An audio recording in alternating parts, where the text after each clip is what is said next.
the SLEKE phone just got a lot more sleek. I've been using the SLEKE phone for the past couple months.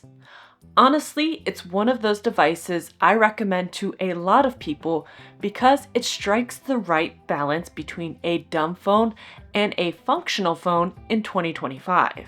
This device is designed with digital minimalism and those of us with a smartphone addiction to be able to use a device without being distracted by unnecessary apps and even browsers that lead us in the wrong direction. Now, the whole ethos of SLEKE, again, is to restrict but give you the tool to use your phone in your day-to-day life. This phone has necessary apps such as banking, navigation, as well as certain communication applications.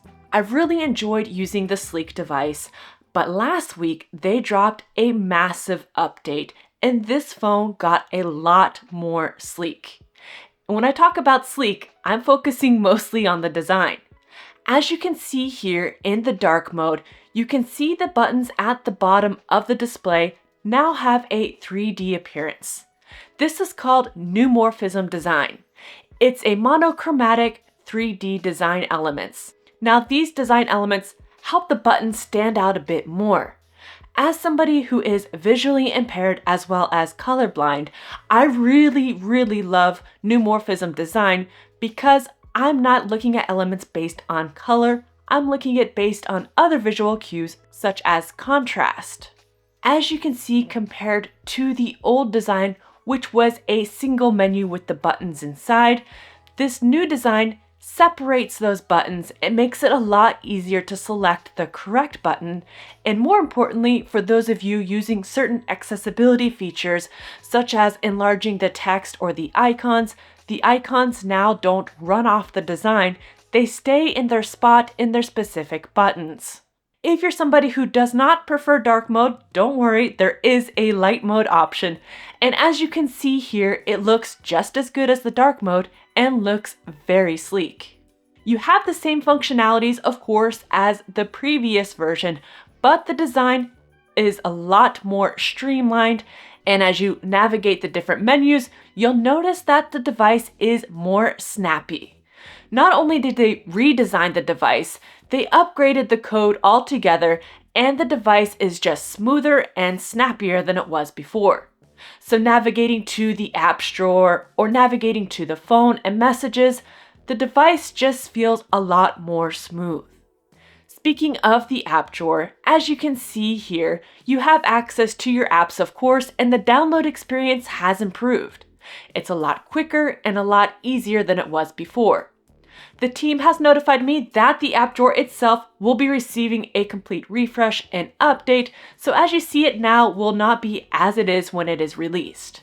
The phone is no longer in beta mode, but it is in pre-production mode, which means that there are some refinements and some changes that may be taking place. One of the biggest updates, of course, was the restriction for certain websites. Now, they've added over 250,000 blocked websites. Why is this important? Does this device even have a browser?